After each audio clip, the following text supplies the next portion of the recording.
This was the moment it all began, my first ever Godzilla scene, and it hit like a thunderclap. Explosions lit the sky, miniatures crumbled, and two monsters clashed in glorious chaos.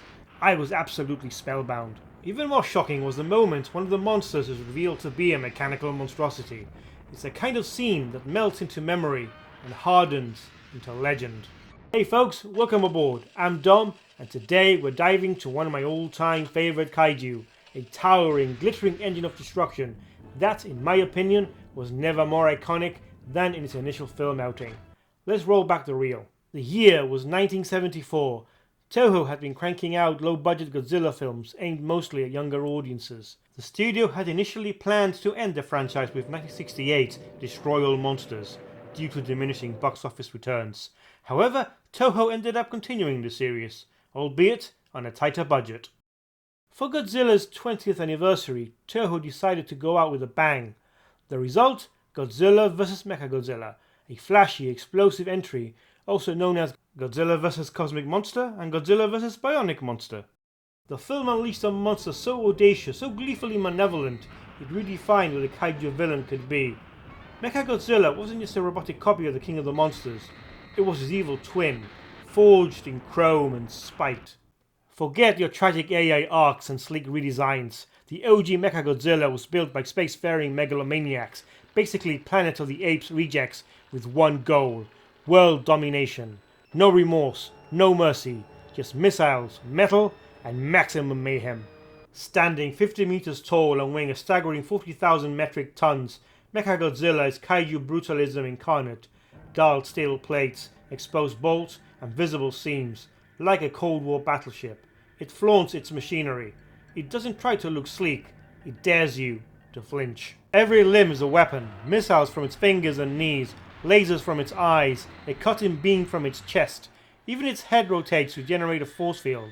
It's a Swiss Army kaiju, overkill incarnate. Its face is a parody of Godzilla's. Angular snout, jagged teeth, glowing eyes. It's not just a copy, it's a mockery, a mechanical insult to everything Godzilla stands for.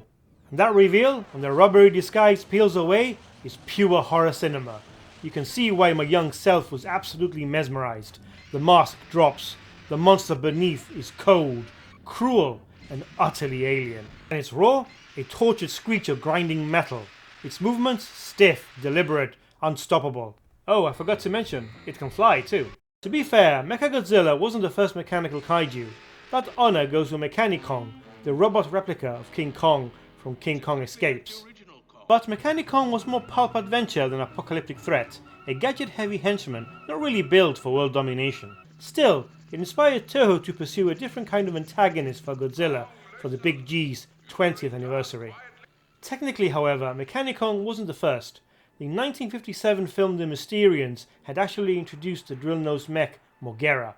Like Mechagodzilla after it, it was depicted as a destructive war machine. Incidentally, Moguera would eventually join the Toho Godzilla universe in Godzilla vs. Space Godzilla from 1994.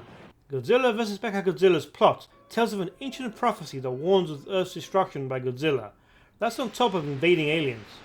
But when the real Godzilla appears to confront his mechanical doppelganger, the truth is revealed. The film climaxes in a brutal showdown between monster and machine to determine the fate of humanity. However, their clash isn't just a fight, it's mythic. Nature's wrath versus Solar's position. And having King Caesar, Okinawa's lion dog guardian, in the battle transforms it into a kaiju opera of fists, fire, and folklore. However, Mechagodzilla is arguably even more terrifying in Terror of Mechagodzilla from 1975, helmed by the man that had begun the series, Ishiro Honda.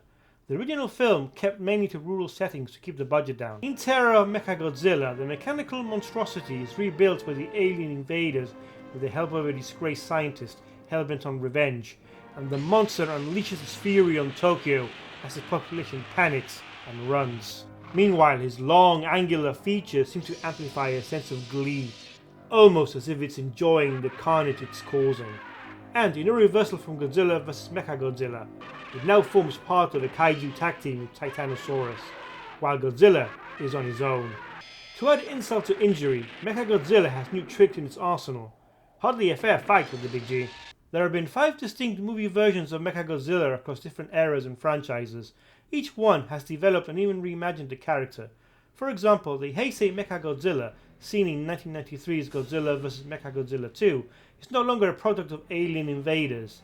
Boasting a sleeker, more rounded look, it was built by the United Nations Godzilla Countermeasure Center using salvage technology from Mecha King Ghidorah. Reverse engineered as a high-tech anti-Godzilla weapon, it features advanced armaments like the Mega Buster Cannon and plasma grenades, and can even combine with the flying unit Garuda to form Super Mechagodzilla. This version reimagines Mechagodzilla as a heroic machine, symbolizing humanity's technological response to kaiju threats. Kiryu's design from the Millennium Era's Godzilla against Mechagodzilla 2002 and Godzilla Tokyo SOS 2003 is a sleeker, more streamlined version of the 1970s original. The design was also apparently inspired by the Monster Shibozu from the Ultra series. Developed by the Japan Self-Defense Forces as the MFS-3 Multi-Purpose Fighting System Type 3, Kiryu, armed with the Absolute Zero cannon and a full arsenal of missiles and masers, is a biomechanical weapon designed to counter future kaiju threats. Its core structure is the actual bones of the first Godzilla recovered from Tokyo Bay, representing humanity's attempt to weaponize the past to protect the future.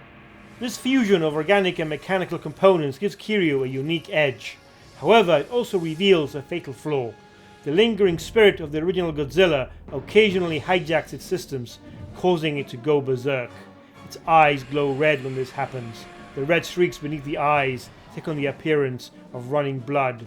It's a brilliant design choice that evokes the original Mechagodzilla's villainous eyes, linking Kiryu's berserk state to its ancestral roots. It also serves as cinematic shorthand for danger. When the eyes go red, all bets are off. Also like the original Mechagodzilla, Kiryu gets several upgrades in its second outing. For example, its right hand can transform into a revolving drill that proves very effective against Godzilla. The Absolute Zero cannon is upgraded to the Triple Hyper Maser cannon. Kiryu also shows some semblance of autonomy throughout the film, most notably perhaps in the closing scenes. Meanwhile, the 2021 version showed us a CGI titan of Neon Fury, controlled by a human mind, and a Ghidorah skull. But none match the raw, villainous swagger of the original. No tragic backstory, no redemption arc, just pure mechanical malice. The 1974 Mechagodzilla wasn't just the first mechanical doppelganger to challenge Godzilla's throne, it was the fiercest. A kaiju icon born not of science, but of cinematic madness. And that's why, in my opinion, it remains the best. So, what's your take? Let me know in the comments below. If this video hit the spot, smash that like button and subscribe for more monster madness. Take care and see you in the next one.